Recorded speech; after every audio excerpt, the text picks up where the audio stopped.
Ni tak buat benda ni. Lama dah tak buat. Kereta ni apa ni? Kira salin interior je. Salin interior ni maksudnya pintu set. Ni lah.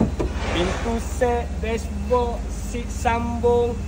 Dia ambil model ni. Model Keyless 07. Paso Keyless 07.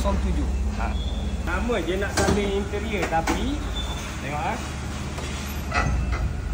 kalau kira nak salin interior dalam je, habis semua kena tukar. Macam intake, throttle, body, wiring, engine sekali, steering rack nampak lah, tengok lah. Kadang orang salah faham, dia ingat macam ambil dashboard je, boleh kacuk macam tu. Tak boleh, kena ambil habis. Ini penting, ni jangan hilang. Kalau tak boleh start ni. Sebabnya tengok contoh pegang. Tak boleh start. Mesti kunci ni kena duduk dalam kereta ataupun duduk dalam poket. Barulah boleh pusing. Gitu. Maknanya, ya kondisi afkat macam mana ni, habis hitam ni. Tapi ni dah siap cuci tau. Bersih. Seat depan belakang ni cuci belakang ni. Ni kapek besar pun semua dah cuci siap dah ni.